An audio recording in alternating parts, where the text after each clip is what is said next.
On your marks, get set, bake.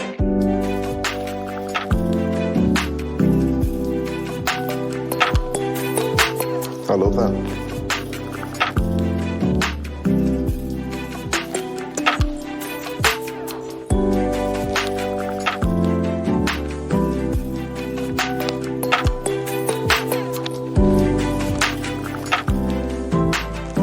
Good flavor.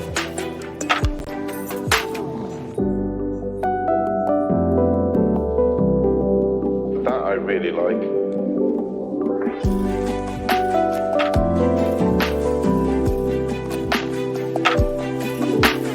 That is delicious. Bakers, your time is up.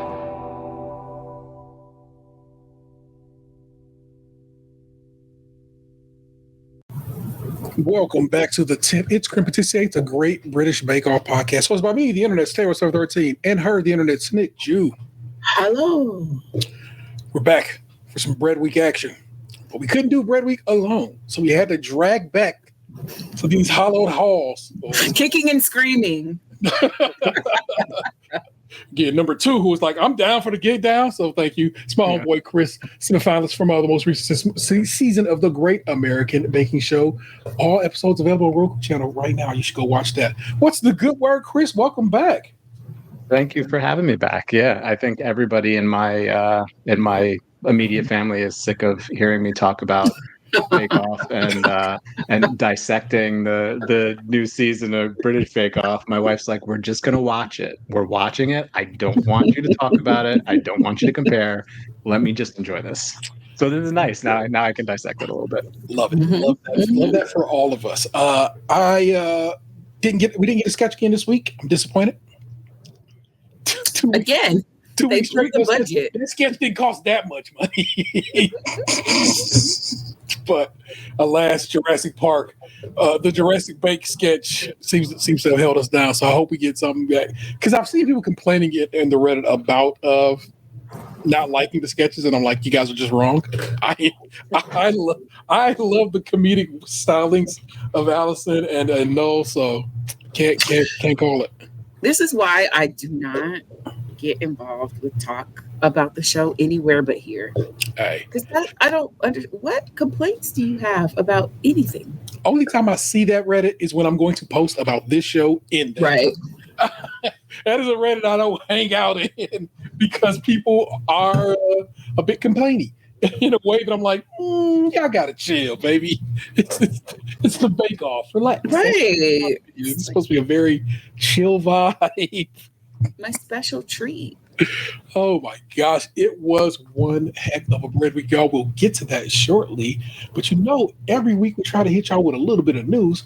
Our news will, of course, begin. Let's just get caught up with Chris, man. How the heck was the summer? What you been into? What have you been getting into? What's going on in your life and in the realm of baking? I've just been kind of surviving at this point. Summer was good. I have most of the summer off since I work in education, so we got to travel a bit. Went up to Boston, hit a couple bakeries up in Boston. I actually had Adela and her husband and Daniel and his husband. They came up to the Adirondacks, stayed at my cabin with us up there. Kim was supposed to make it. She had to cancel last minute, and actually Pablo was supposed to come too. He was flying over, but he hurt his back and he couldn't make the flight. So it was going to be like a big, we were going to have most of the people up there. Yeah. But it was nice to see everybody and kind of get to meet their spouses, hang out a bit. Didn't really do any baking, which was kind of nice to just kind of hang out, and made some s'mores. Got some. If you've ever been upstate New York, the ice cream, the soft serve ice cream that they have up there. I mean, there's one place it's that big, gigantic. It's too much. It's too much. Yeah. Yeah. So we got some ice cream, hung out a bit, did some baking. Good. I made speaking of Reddit, I made a UPS. My wife's cousin was retiring from UPS, and I made an Amazon box cake. And I ended up posting it into the baking subreddit, and it made it way up there, which was kind of funny. Love that, man. Me and Reddit have I don't know.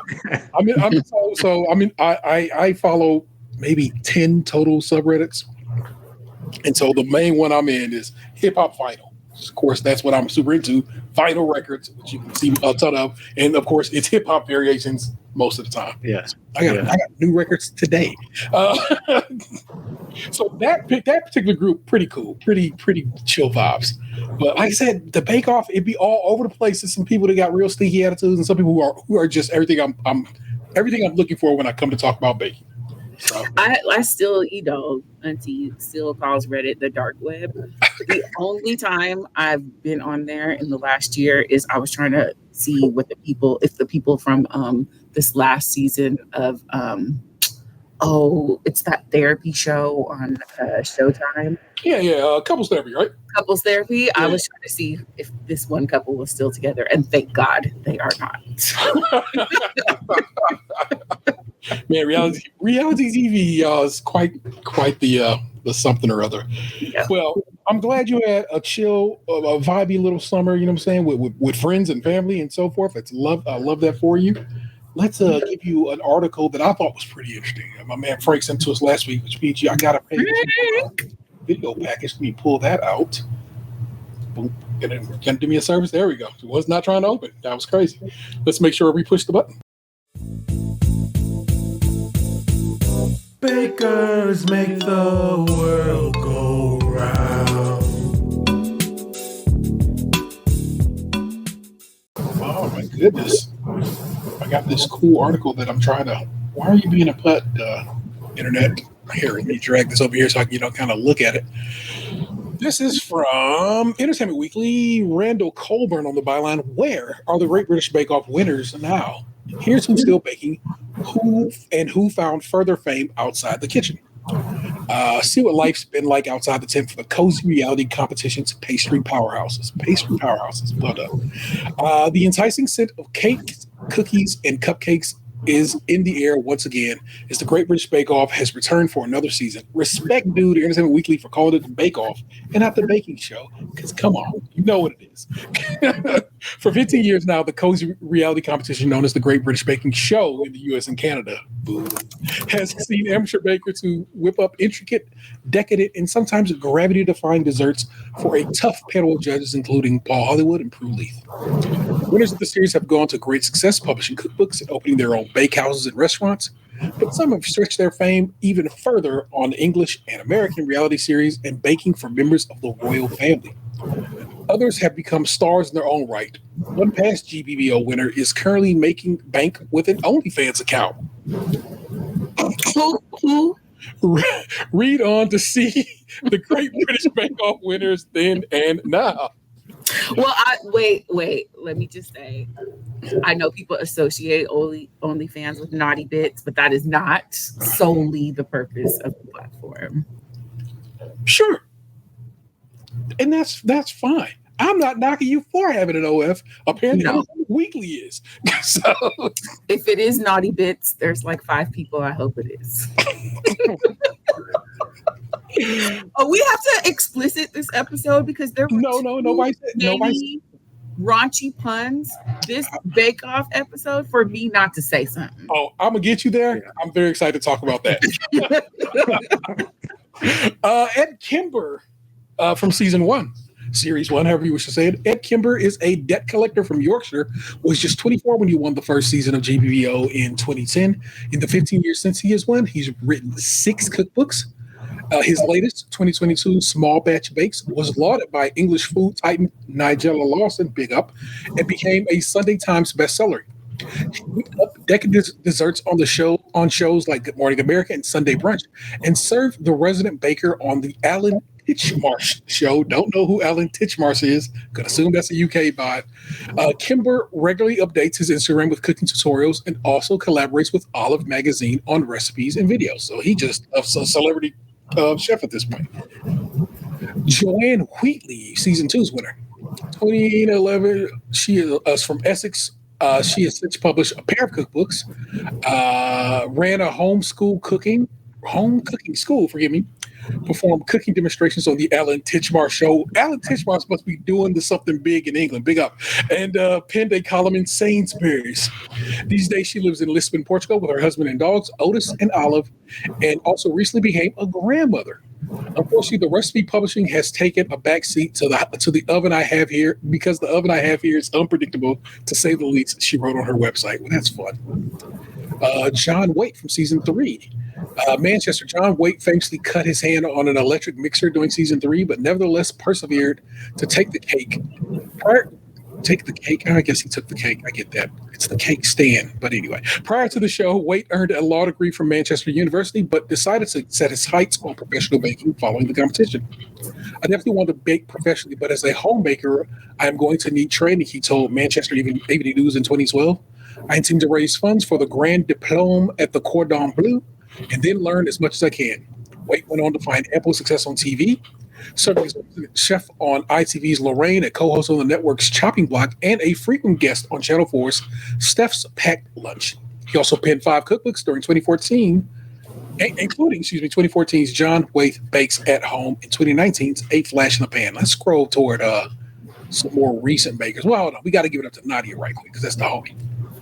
Nadia Hussein is among the most successful GBBO alums. Hussein was so popular on season 6 that David Cameron, the British Prime Minister, was publicly rooting for her. Her dalliance, wow, nice, with England's upper crust didn't stop there. The baker went on to provide the cake for Queen Elizabeth's 90th birthday in 2016. Hussein has gone on to host several shows, including Chronicles of Nadia, Nadia's British Food Adventures, Nadia's Family Favorites, and Nadia Bakes, among others. In addition to her work with the publications like BBC's Good Food and the Times Magazine, Hussein is the prolific author of 10 cookbooks, 4 children's books, 3 fiction books, and a 2019 autobiography, Finding My Voice.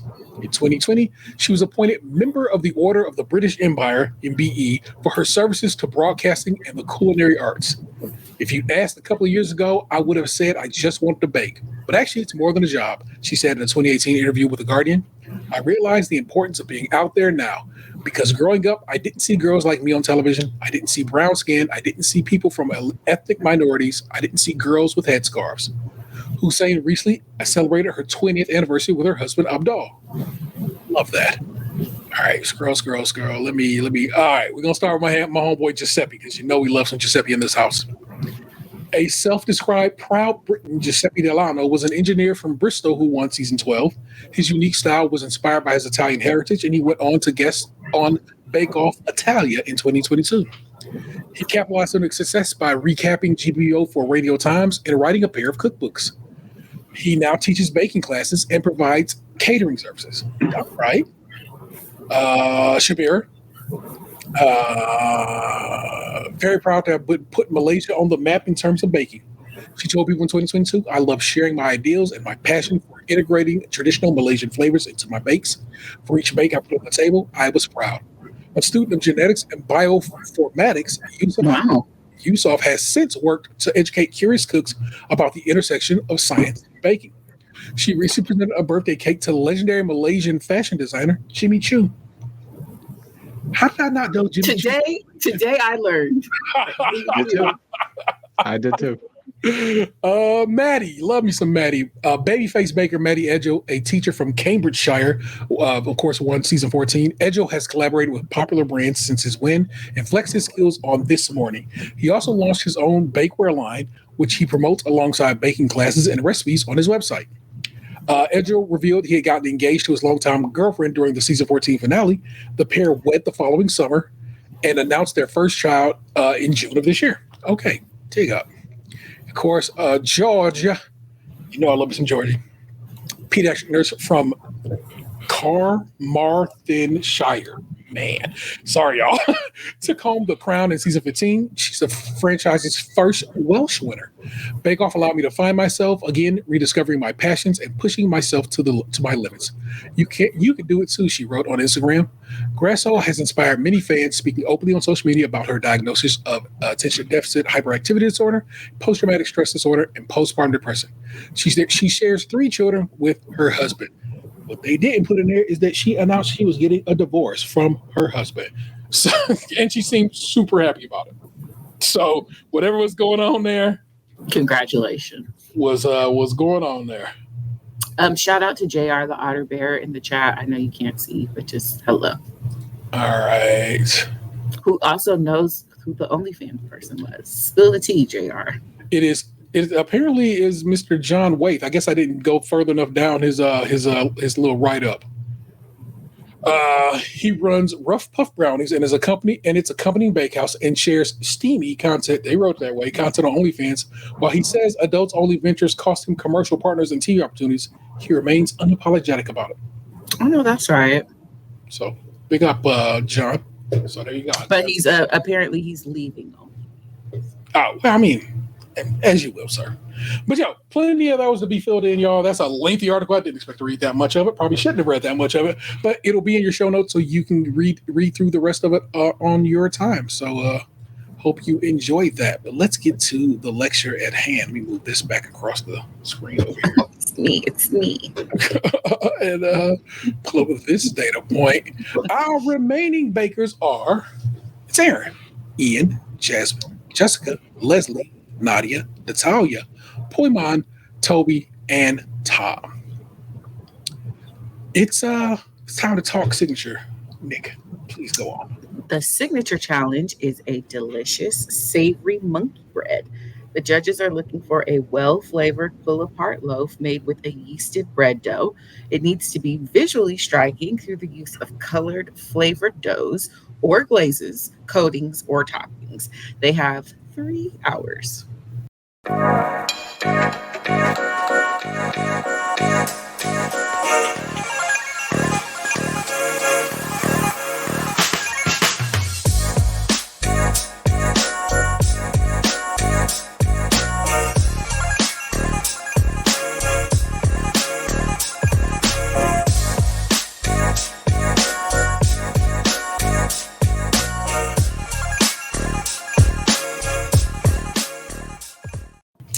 A savory monkey bread.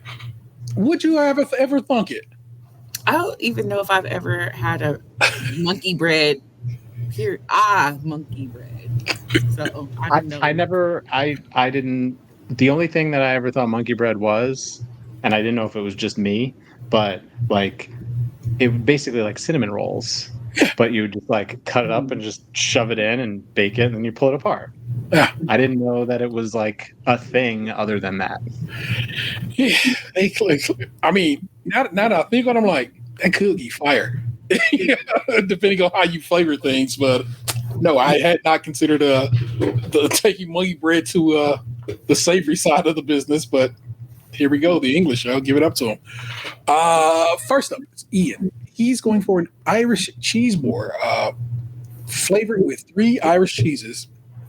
When he said that, I'm like, are these Irish? I didn't know what they meant by Irish cheese. And of course, when he explained the cheese he used, none of them seemed quite Irish, but I'll walk you through it. It's blue cheese, roasted pear and walnuts, fennel, and an unnamed hard cheese. It just said hard cheese. Yes. Apples and caramelized onions, and brie with blackberries and rosemary. Now, maybe these are all, he got these cheeses that were all made in Ireland, and that's why they're Irish? Or is brie? No, brie's definitely French. Yeah. And so was so I can't call it. Don't know why they're Irish. Don't.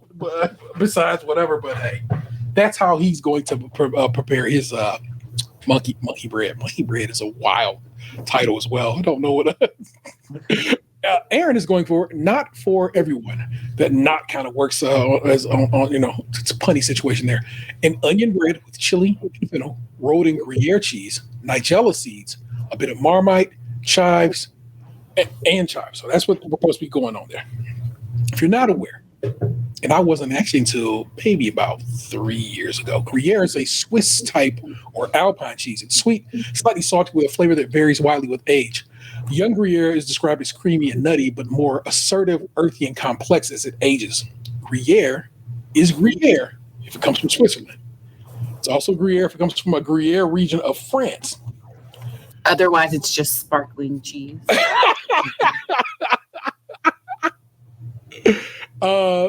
Comté is closer to Swiss Gruyere than French Gruyere. And so you have all these things. The reason I'm aware of Gruyere is because I use it in a recipe I found some years ago called Aligot, which is this mashed potato dish. So instead of mashed potatoes at Thanksgiving, I make Aligot. And basically imagine 1-to-1 ratio of cheese to potato. So it's you get a super good. Oh, it's so good. It's so That good. sounds pretty good. That's And amazing. Gruyere has a nice little funk to it. Not too funky, but it still give you that little, okay, that cheese is present. So I love it for that. Nigella seeds, I figured I'd tell you what that was because I'm like, I don't think I know what that is. Just caraway. We call those caraway in these parts. So And Marmite is like Vegemite, but no, Marmite was the OG. Vegemite is the so they couldn't get Marmite in Australia. so they created their own. So they made up Vegemite. Marmite is a yeast extract product, and Vegemite is its style bitten in the Australian format. You'll see people try to eat it. You'll see Americans try to eat it, and they always do it wrong. Yeah. So what you're supposed to do is get you a piece of bread and butter the smack out of butter, so much butter, and then the thinnest, ever so slightest layer of Marmite, and that's how you're supposed to get a good vibe. What it is, people hit that bad boy like it's peanut butter, and it's like, no, don't do that. Keep a wild thin layer, and it's salty. It's got a weird little, I don't know. We'll go through umami kind of vibe, and yeah, Marmite's not bad. Don't hate on Marmite, y'all. Like Paul Hollywood. Never tried it. Yeah. Oh, I'm gonna get you. Never ate it either. I'm gonna hook that up. So get y'all the little cute jar so you can be like, all right, I didn't like that, or I did like it, and then you'll know to go buy more. Jessica is going for a picnic season themed monkey bread chutney, walnuts, fig, and blue cheese and thyme. Their descriptions so I get why it's a lot of bakers, so it's a lot to get through, but it's like, I don't know. It was lacking in what they're in their explanation of what was going on. I needed more. I wanted to know what kind of bread they were making and so forth and so on. Some people would explain I was using this type of bread to make my monkey bread and so forth, but not everybody was. It was kind of bothering me. Parts wrong. It just was on my head. Jasmine is going for Mediterranean meze, olives and rosemary, and andouille and chorizo. I wanted to do this. Hold on, let me get this. Gotta pull up something for you. 11. Okay. Share my screen. Pop.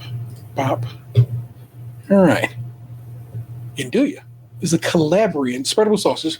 If you didn't know, Calabria is the foot and toes of the boot that is Italy. Oh. That is the Calabria region of Italy. Of course, that's the island of Sicily. So I figured I'd share that little bit of information with you guys. Which is fun because andouille comes from the boot of America. Oh yeah, Louisiana has its own little sausage. They gotta be. Come on, right? There's something going on there. We brought that from somewhere. So. This is hilarious. You have to pull up this comment. Ooh, all right. We'll snag this. Boop. Because hard agree. Cinnamon sugar monkey bread on Christmas morning. My mother called it unsanitary cake because everyone grabbed the piece of their bare hand. Hard agree. Hard agree. My God. That is wild. Unsanitary bread, unsanitary cake is a wild thing to say about it. But I understand. That is, you gotta just put some tongs out or something. Or just a fork. A fork probably go do a lot of work there. You know what I'm saying? You can grab a piece, get a napkin, snatch it out. I don't know, man. It's cool. One of the best things that came out of the pandemic is people are not like blowing on their birthday cake any longer to get the candles out. They fan it or whatever, because you just gonna do all this and then everyone. It never sat right with me. Lord. Especially a kid blowing out birthday candles. It's just it's illness waiting to happen. You're right. Yeah. Poimon is going for a festival basin monkey bread. It's a milk bread. See how Poimon told me what her bread was? It's going to be with coriander and a ginger and a pesto. She made the pesto with morning glory. Which, I don't know. They had a thing going on there. I didn't get the bit. Morning Glory may mean something in England I don't know over here. So She said she calls it an Asian pesto. Yeah, guess because the flour Morning Glory flour she uses an Asian flour, so that's why she leaned on it that way. Don't need that tab. Okay. And then she made one with a red bean curd and Chinese 5 spice. I should have told y'all what Chinese 5 spice was because it's a good data point to have. You should probably know the 5 spices of Chinese 5 spice. I know it's anise, but something else Chinese 5 spice. So the one thing over the summer that I learned was that anise and aniseed and star anise are 2 different things. I thought that they were the same thing for my entire life. Yeah. Today I learned. Like it's like that licoricey kind of flavor, which I do not like, but I assumed that they were just the same thing. Because the star anise is more it's like they use that for pho. Yeah. Yeah, I found that out. Adela was the one that told us. And we're like, really? She's like looking at us like we're idiots. We're like, okay. Look, I didn't conquer the world to bring spices over here. I was present with what they gave me. 5 spice, Chinese 5 spice is star anise, cloves, cinnamon, Szechuan peppercorns, and fennel seeds. 5. That's your 5 spice blend there, y'all. Now you know. You can make your own at home. That I have heard about. So there you go. Oh, I looked at the pronunciation this and now I feel like I'm going to ruin it. Tom is making a French degustation. Okay. I went to go make sure I was pronouncing it. I didn't look at what degustation means. I think it just means well, come on, I'm not going to play you. I'll tell you what it means. I am all about Tom's. Like that, all the other ones that a lot of stinky cheeses and a lot of like fennel and licoricey stuff. Couldn't get behind a lot of them, but when Tom started to explain, I'm like, yes, give me all of those, all 3. The degustation just means tasting, so it's a French tasting menu, which is what he's doing. Oh, clever! So he has 3 flavors. He's going for a croque monsieur, a French onion soup, and a steak and peppercorn. Yep. And I'm just like, yeah. Yep. Yes. Serve it up. I don't even eat steak. I don't eat red meats. I don't really mess with French onion soup because it's made from beef broth. And the croque monsieur, I think, has ham in it. But still, all of it sounds wonderful. Nadia's making, of course, her version. It's an Italian monkey bread. It also has andouille, but she's making an andouille mascarpone cream situation there. Sun-dried tomatoes, which seems to have never gone out of fashion in England like they did in the States, because we don't be doing sun-dried tomatoes over here like that anymore. Black olives with a wild garlic pesto. It's beautiful with this beautiful wild garlic that she picked, I guess, around her way, and then her and Paul going back and forth, and he seems to know exactly where she got that wild garlic from, which is wild. I know where that's at. I'm like, okay, Paul. So that's hilarious. Paul seemed like he just be out enough, like he outside just enough to put him in trouble. Toby is going for Tre Shimmy, Italian flavors inspired Parmesan topped bread with powdered porcini mushrooms and not filled with red and green pesto. You don't like mushrooms or those particular I mushrooms? love mushrooms, but mushroom bread made out of powdered mushrooms? Absolutely not. That sounds like something I saw a girl do in college and then throw up for 3 days afterwards.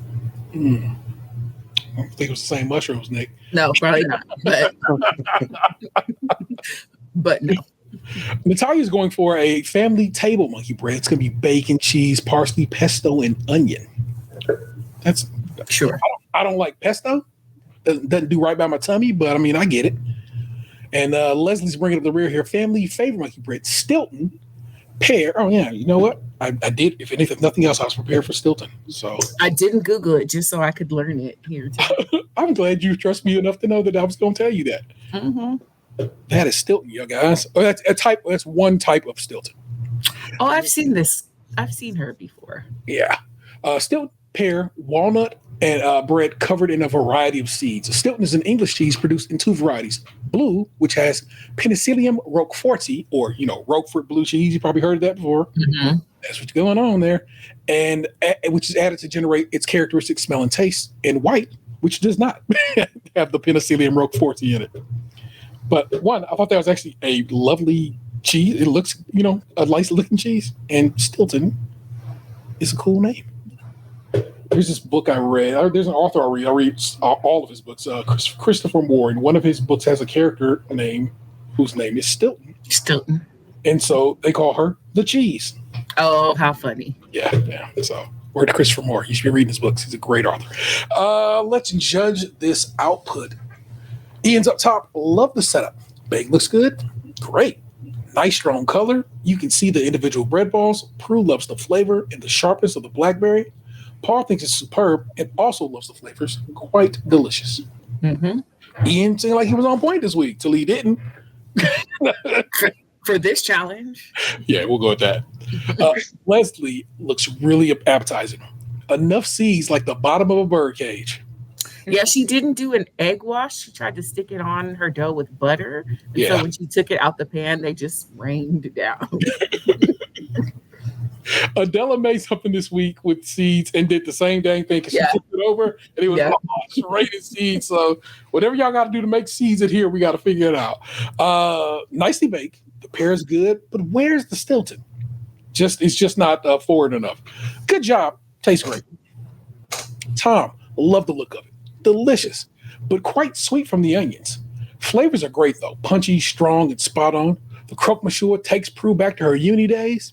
I guess she used to wreck some croque monsieurs, and the dough needs to be lightened up a bit though, but decent. So it's like I feel like they was looking for something to be mad at Tom about. Because he nailed it. Yeah, pretty much. Natalia, bread balls are quite big, which makes it more tear and share. The monkey bread makes it more of a tear and share than a monkey bread, but it looks good and it's well baked. How she managed to make the ingredients listed sweet is beyond me, because I'm telling you what, I told y'all what she put in there. None of that seems like she should have been able to manage a sweetness out of it, but both the judges thought it was too sweet and stodgy, and for Prue, just a little doughy. But on the edge, if you ate that outside piece, she thought it was perfection. Stodgy is such a bad thing to call something. What's funny? What's the other one? Claggy. They don't like claggy.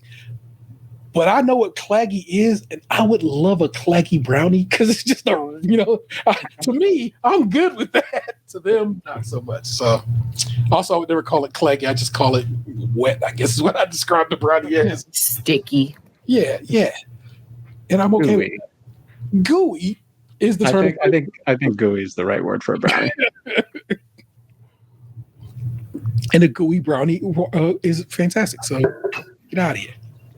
Jessica, Paul thinks it looks great and appreciate how it falls apart. They love the flavors, the combination of flavors, and the texture too. Very good job. Well done. Nadia looks rough and ready. Damn. Because it's broken up a lot. It broke up as she was trying to bang it out of the pan. She said, I need to gently turn this over, and went. Then she was like ripping pieces out of it that were stuck. Yeah. Really tight. Should be a little bit more open, but the flavors you can't argue with. They're amazing. Prue, on the other hand, likes the milk loaf because of its cakey nature and thinks it's really delicious and well done. So that's just the judges disagreeing. Paul was not banging with it. Prue was not that he wasn't. It's just he was like, its texture is this, but Prue's like, I like that texture. Mm-hmm. Tied for the lead in the Central. That has nothing to do with anything. Yes, it does. Yay! We beat the Tigers. That's all I'm saying, y'all. Yay! Toby, quite impressive looking. Digs that you can see the individual balls, though they are slightly misshapen. The mushroom one is intense and really good with a deep flavor. The pesto one, by comparison, is a bit weak. The bake is good, but it needed a longer prove. Paul thinks it's not bad. The flavor is just lacking. Prue, on the other hand, thinks it's absolutely delicious. So that's 2 in a row. The judge was like, "We got to agree to disagree on this one, homeboy." And I'm like, I like that Prue will do that. She just come in and be like, "Look, y'all, he wrong. Sometimes she does it with that gentle, grandma kind of touch, but sometimes she just got to be like, I'll be real with you, man. I don't know what he's talking about. So I love Prue for that. Jasmine, love the look of it. Very neat. The balls are there. You can see everything. Clever. Prue thinks it looks very attractive. Not getting the rosemary and would have liked more olive. And Paul, of course, was like, and some coriander. Prue thinks it's good, but she was like, had you not told me the olive was supposed to be in there, I would have never knew. You would have known. Which is wild because you couldn't feel those olivey bits. She probably chopped them kind of fine. Yeah. So I love olive bread. Like I just can't find fault in olive bread. I respect it. But then Prue was like, you get yourself, your friends, a glass of wine and this loaf, and it'll be perfect. And I'm like, Prue Leaf, that's that little grandma touch right there. That's like, I'm like, I love you, Dame Prue. Poimon. So this is what we doing? That's basically what they said. Would have liked a glaze, as they do look rather dull. The size looks right. The individual balls look the part. It needed more salt. The sesame one has very little flavor, and then Prue chimes in, as does the Asian pesto one. They're baked right. A little longer proof would have opened them up more, and they're just not any flavor. This is not the first time I've heard them speak of salt and bread. Who was that on an American Baking Show? The last season, not this past season, but the one. Oh my gosh, I can't think of her name. Well, she too didn't put salt in her milk bread. And they was like, what's going on here? The salt helps do so much in bread. Where are you? And Paul was like, yo, the salt does so much to help this bread out, not just taste better, but it also helps how bread bakes up. And so it's noticeable when there's a lack of salt therein. So I can't remember who that was either. I remember that now that you're saying it. I can't remember who that was. Yeah. It's Roy Yoon. Yeah. Oh, yes. Yeah. Aaron. He knew what it was. Also, I'd like to point out, well, maybe just time was not on his side. He's come through multiple times now, having just brought the dish to the situation without any decorations to the tray or anything like that there. So it looks even sadder because it's just there all by itself and lonely. And I'm like, just decorate the plate or something, please. Also, shout out to Aaron's do-rag, because at first I was like, he has it on inside out, but then I was like, no, that's smart, because then he won't have that line across his forehead because the seam was on the outside. He know. Mm-hmm. Very little rise, practically raw. It stinks because, of course, it has great flavor, but the texture is so awful you couldn't eat it. Really, just bad luck. It wouldn't rise.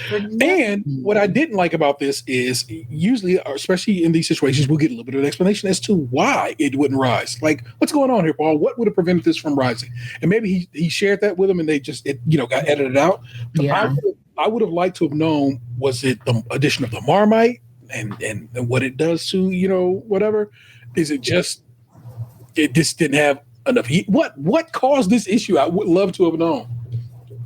And they usually tell you that. Paul used to be like, yeah, you did this, and this is what held you back. And I'm like, all right, so I don't have to do that next time. But yeah, didn't tell me this time, so I can't tell y'all. But that was your signature. That was a good time, y'all. I had a very good time with savory monkey bread, which is an unexpected thing to say out loud, but it was. It was a fun watch, and it's been fun to share with you. Nick, let's give them a technical. Technical challenge this week is set by Paul. His advice to them that it was all about the planning and the timings. He said plural timings. Paul would like them to make his take on the fast food classic, the glazed ring donut. They need to make 12 ring-shaped donuts, all covered in a classic vanilla glaze, and 6 of them should be dipped in a strawberry icing. They have 2 hours and 45 minutes.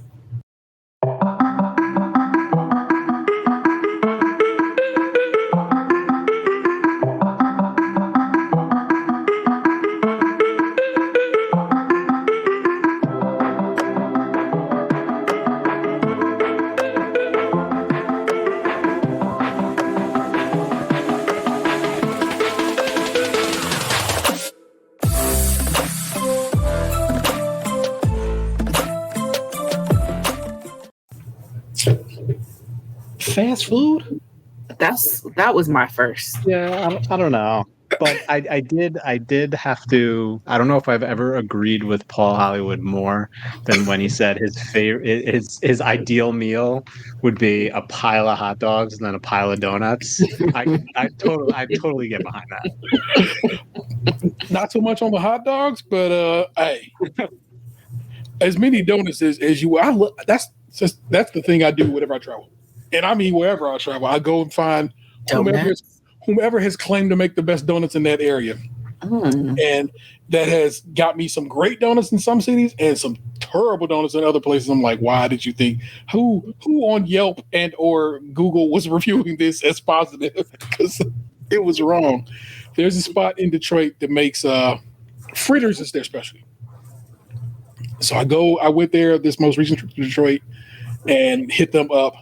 And yes, indeed, they were worth the travel. And luckily, I was just happened to be there already. So, went to a spot in Toronto, just a literal hole in the wall, quite like literally, well worth the trip. But we went to a different spot in Detroit, and it was Not the business. no bueno.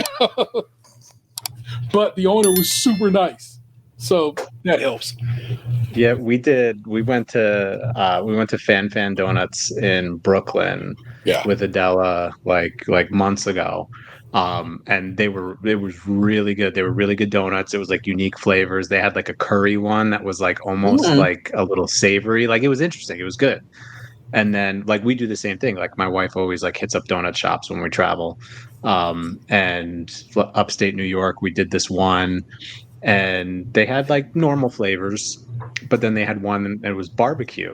I'm like, okay, this could be interesting. Like, is it like this like weird, like kind of like sweet barbecue kind of flavor? No, it was just green coconut for grass and then a pretzel for a grill and a Swedish fish on top. I'm like, no, thank you. We have a place here in town. It's called Jack Frost Donuts, and I swear by it because they make a mean donut. But that's really more of their vibe. They'll do a more of a decorative style of donut, and so you're like, it's not really extra tasty. It's just pretty. I get it. Yeah. Man, 12 donuts. They were so raunchy during this donut challenge. They was talking about holes, their preferred hole size. I caught everything. I caught every innuendo. I read an article today, and the title of the article was "Bread Week. It's all about balls and holes." Balls and holes. They were. If you knew in my mind as I wrote these notes and was listening to the show, how many times I just laughingly said "pause." It was just we're children and we can't help ourselves and they can't either, and I'll just have to chuckle at it. So, I had such a good time. Yeah, a good technical. I know we don't normally get down with the frying aspect because it is a baking show and therefore you should be baking. But this is it's making dough. It's making a yeasted dough, making sure it proves right and it's decorated right. So it's everything but the oven. So we have to accept that is a part of how this process goes down, y'all. Y'all know what it is. Technical challenge. They had to go make them. So now let's judge them. Nadi's up first. Not bad. The white line is, if you don't, that'd be, let's say you hadn't watched the episode, which would be wild if you were just listening to us, but I understand. Some people do that. If you fry a donut, and you've seen a donut probably before, let's just take a look at it. Just a glazed donut, for example, you'll see around the center of a glazed donut is a white ring. Around all donuts in general, but a glazed one, you'll actually be able to see it. That is where basically the fry ring, because you throw it in the oil. One side's going to be golden brown, the other side's going to be golden brown, but there's going to be a bit in the middle that basically doesn't cook that way. And if you have a proper white ring there, it means you have at least to Paul Hollywood's discussion, a properly approved dough. So when you hear me talking about a white line here, it's that's the necessary component to that. So Nadi's up. We had a donut challenge for ours too. That was our bread one. I feel like ours was harder than just a glazed donut. But I forget who it was, but one of us, it may have been Alma, because she had never made donuts before and she was getting the white line but like she didn't think it was supposed to be there, so she was trying to like dunk them down while they were cooking to drown get the them. white line. Yeah. Oh my gosh. Not bad. White line is good. The color is good. The decoration is even. Good crumb, nice and light, nice on the mouth, quite soft. That description is terrible. Nasty. It's nasty work. You are correct. Tom clearly has improved enough. Why does he know that? Because there's no white line. Too much icing. An acceptable donut, albeit a bit heavier. Poimon, massively underbrewed, very, very dark, over fried. The flavor's good. The texture is all wrong. They're uneven, some way smaller than others. Toby, don't look so bad though. One doesn't seem to look iced at all. The icing was so liquid, it clearly just disappeared. It looked more like a Krispy Kreme. That one looked like a Krispy Kreme donut, y'all. It just, you know what it is. It's just a super hyper thin layer of glaze, and that's not what they wanted. Soft, nice crumb, texture's okay, nice shape. Leslie, inconsistent, dark, tastes burnt, and very greasy. How you burnt and greasy? Right. It's just I don't know. We watched the show with a bit of more of a I don't know a technical mindset. So in my mind, it's like you should probably get you a fryer, so you can train for kind of just this situation. But it's not on their mind because not every year is going to have donuts being prepared. And so, as someone who has never deep fried a thing before, I feel like it would be instinctual, but maybe that's just me. Fair. When we get done with this, I'm gonna tell you a sneaky way to make donuts. Give me a second. Where are we at? We're at Aaron. Leslie. No. Leslie was it. They was burnt and greasy. Aaron, like these, though the icing isn't particularly neat, they all match. They're thinly glazed, which Prue likes. It has the white line. It's light inside. Tastes delicious. Jessica, so uneven. Some look well risen, some look tiny, but the dough isn't tight on the big ones. Clearly, they were done in 2 batches, and I'm just like, oh yeah, there you go. That makes I can see what was going on there. Jasmine thinks they look good, though not decorated like the brief requested. They said spiral, and she made a spiral. I think that's exactly what the brief asked for. Just because they had a different spiral in mind doesn't mean she had to have that in mind. Correct. The lines are good. The consistency and color is decent, quite open, which means it's well mixed. Ian, don't look so bad. The shaping is what has caused the issues here.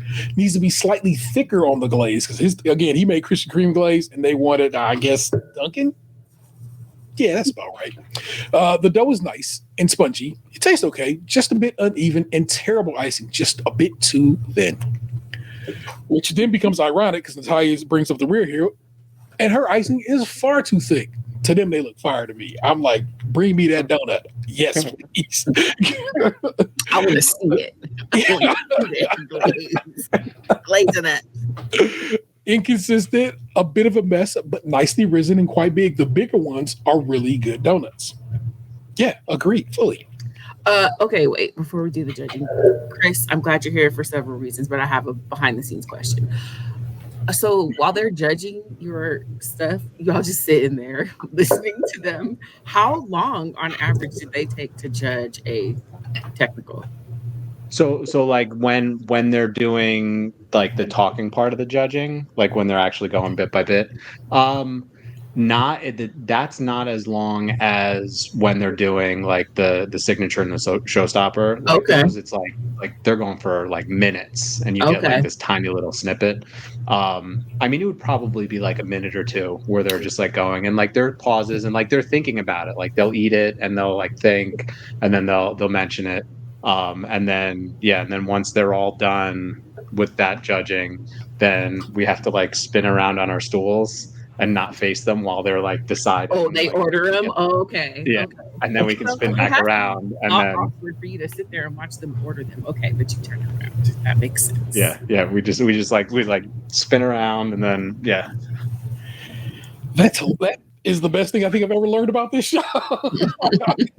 Turn away, students. Turn away. All right, y'all. Quick and easy way to make some donuts. Canned biscuits. Work like a champ. Find you a canned biscuit of your liking. I would probably not go for the buttery tasting ones. Poke a hole in the center if you are so inclined. If not, you can just kind of pull a hole. You don't have to you actually make a hole unless you want donut holes. Fry it up. They fry up lovely. Glaze them as you will. Super easy. I learned how to make them when I was 8, 9 years old.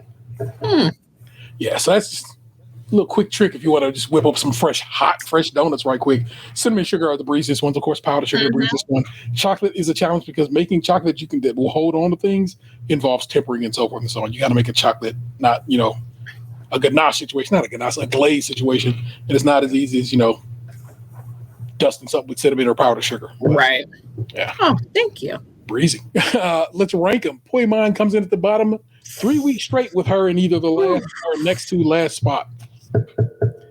Keep that in your head. Overfried and underproved. Overfried and no consistency in shape. Natalia's 8, Jessica 7, Ian 6, Tom is 5th, Toby is 4th, Aaron is 3rd, Nadia, nicely iced, pretty well risen, excellent. Jasmine, icing good, lovely texture inside, nice donuts. Can't say much more than that, y'all. It's just nice donuts. So that's what's going on there. A good tactical all around. I said anything where you got it. Well, it is. Like I said, we just did that in American Baking Show. So it's making a dough. It's proving a dough. It's decorating. It's all those things that you have to do in baking. And so I get why it works like it works, and I enjoy that tactical as well. This is a good bread week. I just really had a good time with this week's bread week, and so. And bread week kind of is your show off week. Also, it really does start to separate the men from the boys, as it were. And so you kind of start being like, kind of these guys are the ones. It's starting to look like these are the ones, and starting to look like these might not be. So, hey June, let's do some show stopping. Showstopper challenge is a celebratory, because they kept saying celebratory. Celebratory. A celebratory sweet bread with at least 3 tiers. The Showstopper should be made with an enriched bread dough and should be designed to represent a celebration that has meaning for the bakers. They have 5 hours.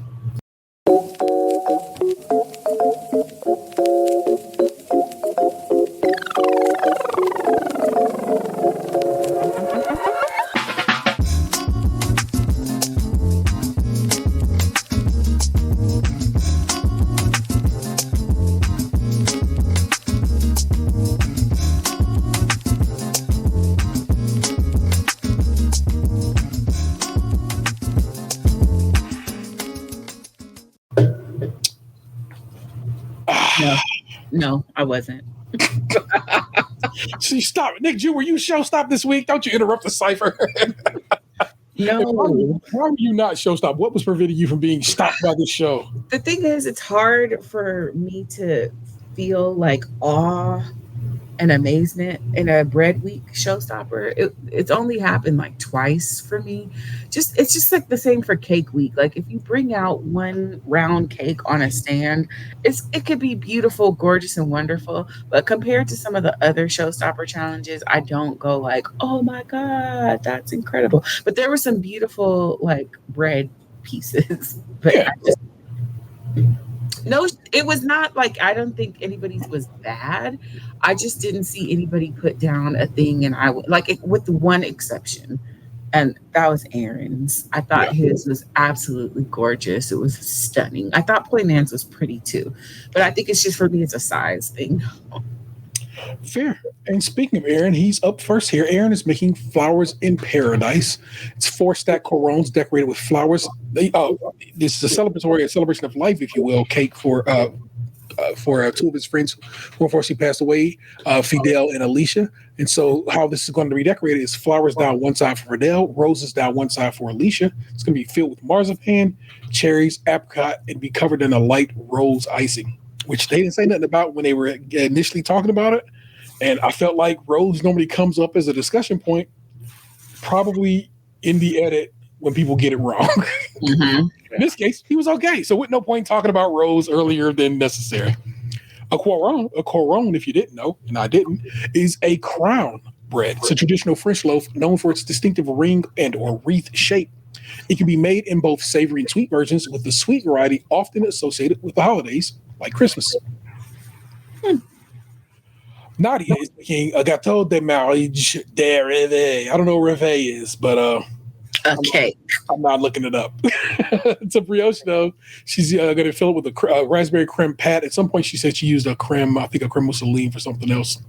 Freeze-dried raspberries inside the bread dough itself, decorated with these buttercream roses. It looked like a cake.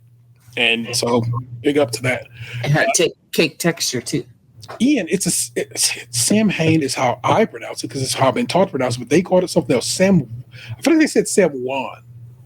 They pronounced it a different way. They pronounced it the Irish way, which is probably the way to pronounce it. And so I'm saying Sam Hain, but forgive me, I don't know it to be as such. It is wonderful. It's Sam Juan because it's a Sam wonderful time of the year. Me learning, get my Irish on. It's a sweet bread flavored with apple and cinnamon, decorated with edible paint and dead dough shapes, covered in a caramel glaze. Tom is building a cinnamon tower. This one is dedicated. Oh, sorry, wait a minute. The Sam Wonderful is dedicated to my man Ian's girlfriend. Who he said looks like Noel? No, she said she looked like Noel. He didn't say that. And they never showed her. They haven't showed her. They have. You've seen her twice. Like I mean, like in this episode. Oh. I needed to this moment. And she wild tall, as we know. Yeah, I remember that. She do kind of got the shoulder length dark hair. So I think more a lady version of Noel than she looked like Noel. Like not in the face. Yeah. Noel was like, yeah, that's wild. Even Noel was like. He said, I feel bad for you. Tom is dedicating his to his boyfriend. This is a 3-tiered cinnamon bun tower decorated with a modeling chocolate tree and leaves. It's an orange cream cheese icing on top of orange pecan rolls, and I think just pecan and cinnamon rolls is what he said. And of course, they had to make a wild poop joke, which is to this series. And I'm like, what is we doing with poop jokes, man? And while we talking about eating, don't do that. It's gross, and I don't appreciate it. Sawin. Thank you for that. They did look like turds, though. Like they looked like it did. It looks like poop. Turd-esque. Especially the way Allison was holding one of them. Like, oh, it looks like. And then she sniffed it, though, homie. She did. She didn't have to do that. She didn't have to do that. I didn't even know what he was baking it out of because he was like dipping it and like he was like pulling it out of like ice water. Yeah. I was very confused about the whole process. It was, yeah. I'm like, I get basically maybe he wanted to shock that chocolate as opposed to temper that chocolate. But he doesn't want a good shine to it. He kind of wanted to look like a tree, which it did. So kind of works that way. Jasmine, a midsummer flower crown. 4 stacked cinnamon and cardamom candelabra loaves decorated with Scandi, as they said, Scandi style icing. I assume Scandi means Scandinavian, but if I'm wrong, I'll be wrong. You may recall candelabras from last series. That's that platted bread loaf that they had to make, that they had to get the plats just so. If they didn't, it was a problem. And so here she is just making it as a signature, which is a showstopper, which is wild. I'm glad she talked about her alopecia because I had assumed that that's what it was last week when we talked about it, but I was glad that they let her spotlight that for her. Yeah, for sure. I had a friend in high school, Dana, and who went through a similar thing. She had alopecia and she wore wigs, and oddly enough, it was because of one of our English teachers, Miss Jolly. Word up, may you still be alive. Had during our senior year of high school had been found to have cancer and ended up losing her hair to chemo, and her just like walking around school bald gave Dana what she needed to be like, I'm taking his wig off. I love that. And so respect due to anybody who does or does not want to rock a wig if they have alopecia. Either way, you good by us. And Jessica, of course, as you know, is a baddie. So Jasmine, forgive me. Jessica too. Jessica is a cutie pie too. So respect. Yes. Jessica's up next, which is why I said that. Rain Dance Celebration. So she's going for these pumpkin shaped loaves, and she explains how she's making a pumpkin shake. I'm like, that's kind of fire. But they didn't seem to really go any further with it, other than that initial, like, this is how I'm going to make them look like pumpkins. I wish she had not split them, but I understand. I hear you. She's going to fill them with apricot conserve. And I was like, I cannot wait to look at what conserve is. That's probably going to be something really neat and interesting. Do y'all know what conserve is? Cream. It's just preserves. It's just the English way of saying it. You go get you a shelf of apricot conserve off the shelf. Like, come on, man. I was really hoping it was going to be something fancy. And she's also making an orange infused creme pat, and she's going to decorate it with crops and rain dancing figures to celebrate her time in Uganda. Don't know exactly what she was doing in Uganda besides helping out the people, but there you go. We'll go with that. Toby is making the bread that stole Christmas. You know I love a good title. Got to hook it up. He's making stolen bread enriched with butter, eggs, apple juice, and milk, filled with mixed fruit, spices, and marzipan, and decorated for Christmas. There was a moment when Toby split his dough, and the way he opened it up, and like, it was too much for me. If you watch it again, just watch it. He like the way he split it out, and it was kind of jiggly too. You're terrible. You're terrible. I scream. Stollen, or crushed stollen, is a traditional German Christmas fruit bread made with yeast dough, nuts, spices, and dried or candied fruits. After being baked, it's coated with melted butter and dusted with powdered sugar, giving it its characteristic snowy white appearance. Natalia, 3 generations Corby sweetbread made from enriched dough and flavored with orange, cinnamon, and rum. She's going with this like lace decoration that looked way better. Not that it looked bad, but I feel like, I don't know. And she pulled off what the picture was bringing forth. I was like, yeah, that's going to be good. And that's just not how it ended up working out. Yeah.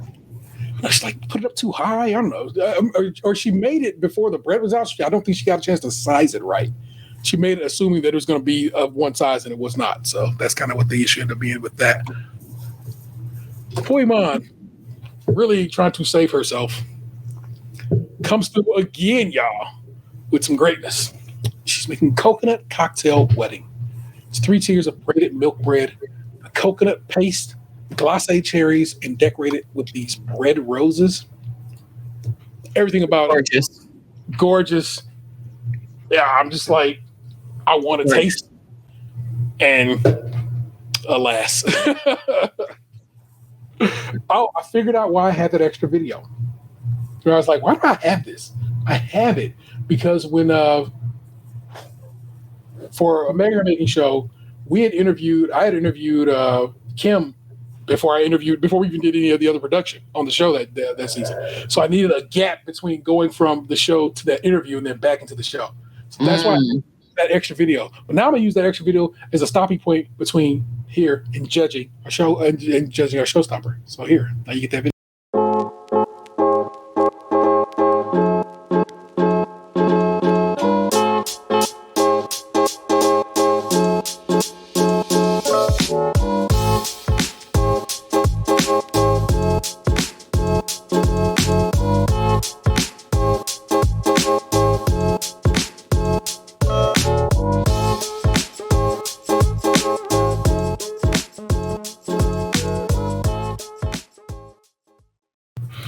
I have it, so I might as well use it. Let's judge this output, y'all. Jasmine's up first. Beautiful, delicate. The decoration is good. The cardamom and cinnamon are so on point. It's a good amount of swirls in there, and it looks pretty and tastes fantastic. I was a lightweight leaning that Jasmine should have been Star Baker last week. We disagreed, but it's okay. Just saying. Toby, a bit wonky. It had just enough of a lean on it to make you go, it could be intentional. It's just a slight little. I was sit to the side. It almost kind of looked like a Christmas hat, like a top hat So I'm kind of like, I don't know, man. It kind of works. It's a bit wonky, but it looks good. It's doughy and underbaked. Dude, I knew she was gonna do that. It's okay. But it's the best tasting stolen Prue has ever had. Sorry. I'm sorry. You give me that. I'm taking that home with me, baby. Like, I've done something to impress this Michelin starred restaurateur. I'm okay. Mm-hmm. Tom, really dramatic and very neatly done. Like the bold color on the outside, looks stunning. Love the crunchy filling. The cream cheese icing's on point. The bake is light. It's just well done. Tom at this point is Tomming. He's like Batman with prep time, unstoppable. Yeah, Tom's amazing. But technical challenges get him so far 3 weeks straight. So he is a man that needs to study, and he got to. I don't know. He just got to. Well, I mean, sorry, of course, filmed and recorded so far. But I would hope throughout he maybe just start like, let me add some stuff to my repertoire. That way, I have some extra things ready in case they try to take me in a direction on the technical challenge. Mm-hmm. Like, too good. It's too good. Let's see. Jessica. They like the figures. The colors are nice, but it's a bit clumsy. The bake looks good, but all the flavor comes from the creme pat, and you want the bread to do some of the lifting. Could have done more with the bread, is basically what it comes down to. Leslie. Love the bake on it. The shine. The texture is lovely. It's nicely baked. Looks good, tastes good, well done. So this was like, of course, is the editing setup. You show me one core vibe, it's like, dang, that's on point. And you show me another core vibe from somebody who should probably who you think would make the better core vibe because she is from Ukraine. And she didn't. No, she didn't. Highly decorated. When they just that's the beautiful gowns of this episode, Nick. Mm-hmm, mm-hmm. Gorgeous gowns. It's highly decorated, but a little bit clumsy.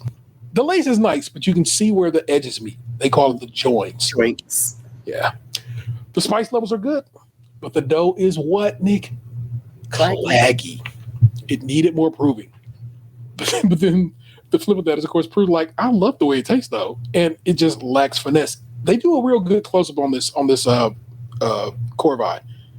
and it just looks like cake, y'all. Mm-hmm. And so I'm like, but it's bread. It just looks so much like cake that I'm like, oh, I guess you don't want that for your breads. It did look like good. It did look like a good cake. So I don't know. Paul actually called it cake. Mm-hmm. Yeah. Like he's like, oh, your cake. I'm like, I was very, I don't know. I was very satisfied. Yeah. Nadia, they like it. They like the decoration. They like the way she did the roses. The texture is perfect. It's very cake-like. It's a cake. So one cake is okay to be a cake, but the other one is not okay to be a cake. I was confused. Yeah, same. Which is kind of like I said, it's fascinating actually when you think about it. But well done. Poi mai looks lovely. The pipework is a bit all over the place, but hey, really nice coconut flavor. The cherries go nice and are unexpected, and in fact surprised the ball because he was like, I would have never thought to use glacé cherries in this particular bake, and that really is something. And again, I can take that home with you. Like, hey, I'm out here surprising bakers who know a thing or two about a thing or two. Mm-hmm. Especially bread. That's neat. So, well, baked. Again, does Poi mai pull herself out? We'll let you know here in a little bit. Yeah. Ian, doesn't look like something you want to eat. Oh, father. But it certainly has a Halloween feel to it. And then it's underbaked because it's underproof, and therefore it's claggy because you don't put apples in this particular bake. This is why I thought young Ian was about to go home. You guys don't follow the bakers on. I made the mistake. I followed like all the bakers on Instagram. Yeah. Do you guys know he has his Instagram? He's basically like a bread influencer. He's the bread guy. He has 250,000 followers on Instagram, and he has 500,000 followers on TikTok. Oh my god! And he does bread making videos. Oh my god! So that's why I thought he was going. That's why I was telling T via text. I'm like, because he's the bread guy. I thought because he showed up kind of poorly that they were going to send him home. Yeah, that was like, oof, that would have been rough. Jeez Louise. I did not know that. I follow him on the show page, but I don't. I've been trying to. His handle. It's actually his handle is really good. It's Thug Loaf. Yeah. Yeah, Oh my gosh. after the show's over. It just needed more punch. So there you go. Yeah, so that's what they thought of Ian's. Once again, in a sort of saving the best for last kind of situation, Aaron brings up the rear here. Prue Leith says this looks astonishingly, and she loves the look of it. Looks astonishing, and she loves the look of it. Loves the corons as it exposes what's going on inside. That's one Paul Hollywood. Upon eating a bite of it, Paul Hollywood exclaims, "Yes, Aaron! It's beautiful. It's pistachio, the marzipan, the fruit levels. It's really tasty." And Prue Leith says, "Pretty faultless." And a great tribute. Him standing up there, almost crying, had me on this couch over here, almost Same. crying.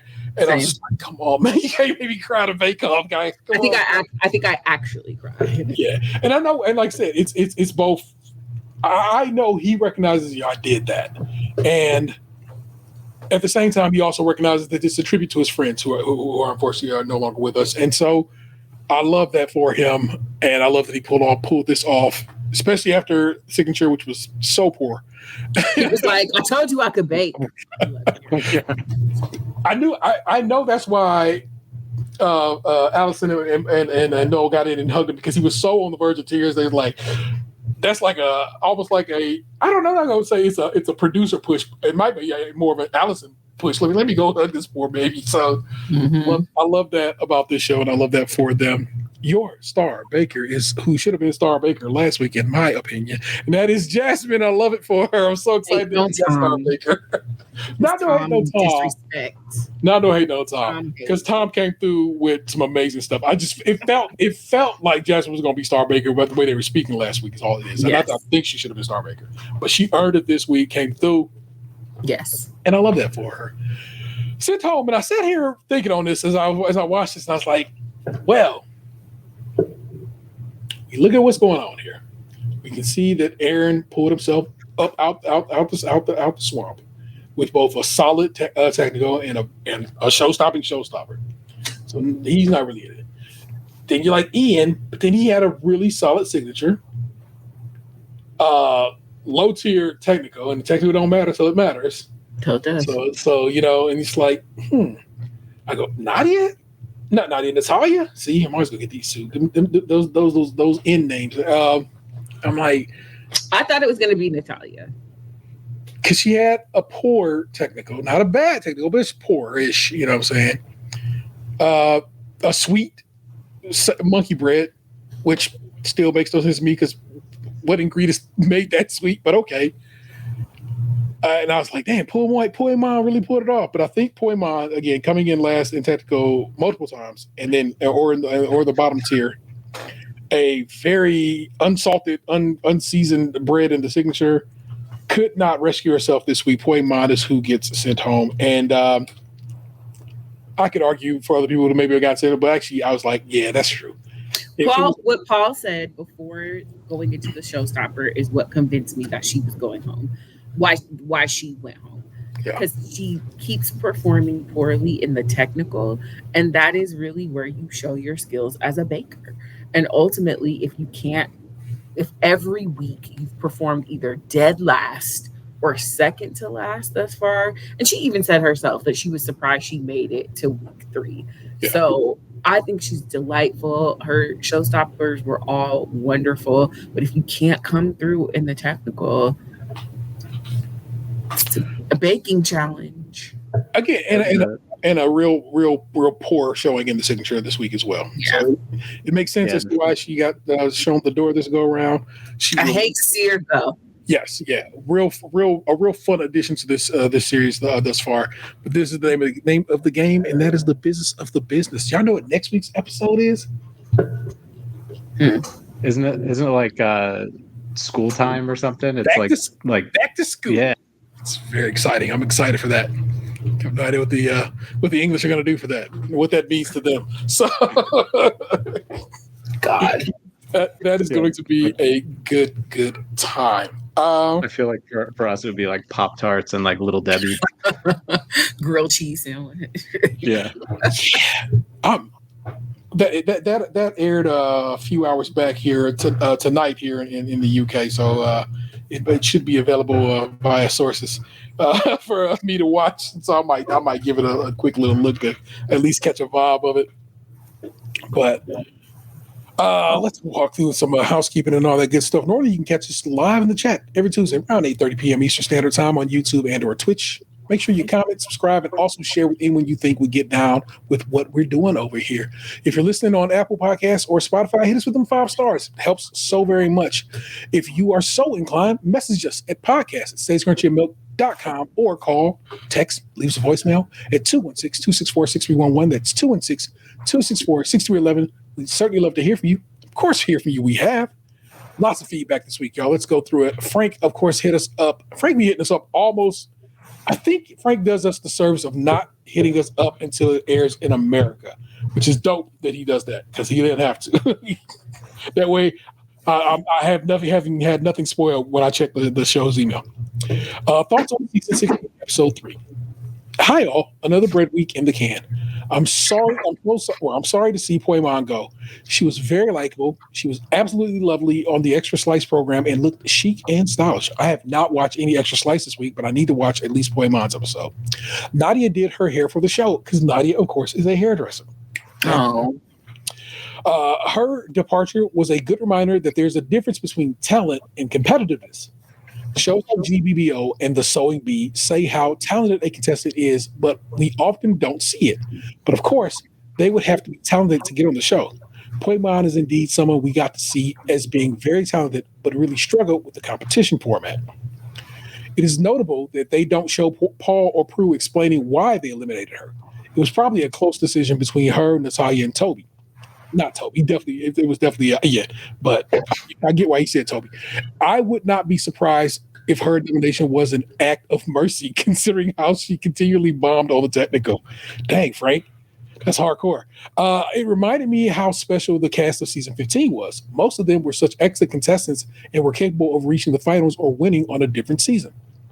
As far as the rest of the cast of 16 goes, I think enough time has passed to set a good assessment of them and lump them into groups of 3. Wow, that's crazy. I just said the same thing. The front runners with Tom as the clear favorite, despite his disastrous technical from episode 1. He's proven the most accomplished and versatile so far. He's followed by Jasmine, who has steadily gotten better each week and has really flowered during Red Week. It's interesting that during the week she won Star Baker, it's also the week she talked about her alopecia. The stars aligned to make it a Jasmine-centered episode. 2. Then you have Leslie, Jessica, Nadia, and Natalia. Overall, they seem like solid. They've been solid contestants with good moments from each. They could either start to shine or start unraveling. Too soon to say. And in batch 3, now you have the ones who are like Poimon, Toby, and now Ian are really struggling despite the fact we've seen great talent from them. And even though he redeemed himself in the Showstopper, I would still categorize Aaron in this category too. He has still struggled a lot. Nick Juice swears that Aaron is going home in week 4, so we'll see what week 4 brings. Also, I am glad how much trickier the technicals have become, really designed to assess abilities and instincts. I look forward to what else they have up their sleeves. Anyway, you guys did a fun job on your last podcast with Adela, despite the flabby podcast muscles. Hey man, I'm sorry, I'm out of podcast shape.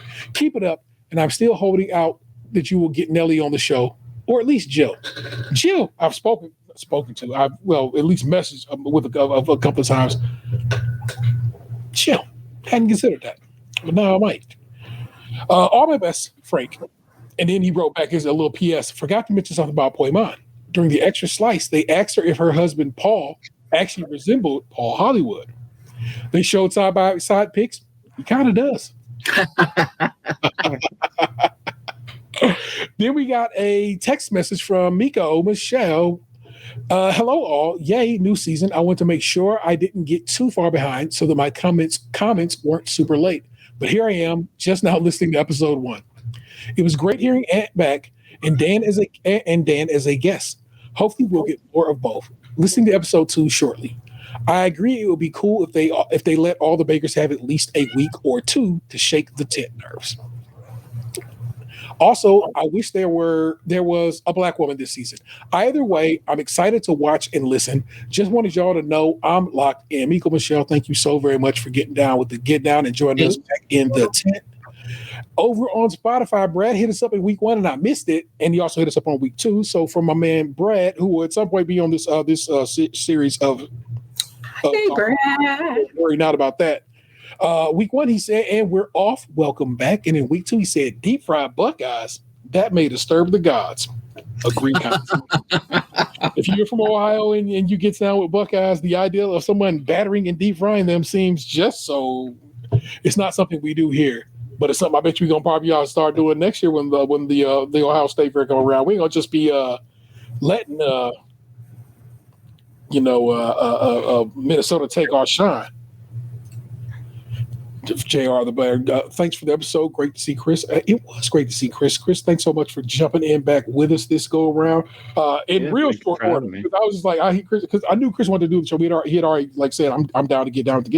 So I hit him up and was like, you can do Brad Week if you want to, but if you want to choose another week, feel free. And he's like, I'll do Brad Week, and here he is for Brad Week, and I'm so grateful to have you, sir. Good to see you. Good to talk to you. Thanks so much. Good to have just in general. Good to have you around. Yeah, thank you, guys. It was fun again. Yeah, it's good to have you back. Where can the people keep up with you, kind sir?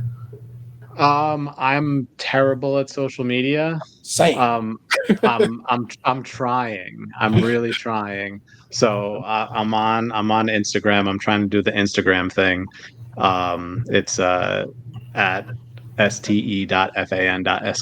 So it's just my last name with some dots thrown in there. Why? I don't know. But that's what I did. Yeah. Why not? That's okay. Why not? Yep. That's of course Nick Jew. I am Nick the Jew on Instagram, NICTHEJU. That's about it. I'm just very excited for whatever back to school is. I'm sure I will be offended in some way because they're going to cook something. They're going to cook something, and it's going to make me mad for the text. It's going to be tacos or and so I'm going to slice through an avocado the wrong way. I'm going to be offended. Slice through avocado the wrong way. I am the internet's Tay-Rail713. Wherever you want to get down with me on the internet, that is the title, y'all. So feel free to go find it and interact as you will. Nothing to it. Pretty much everything we do at the show falls under the Stage Crunchy and Milk banner because that's my regular podcast and what we first started, doing business as. So that's why you always see Stage Crunchy Milk everywhere. But Krème Patisserie, I mean, it's kind of great. We kind of do amazing work here, y'all. So get down with the Get Down. We'll do it again next week. Back with us again. Until then. What happened to your ass? It used to be beautiful. Stays crunchy and milk.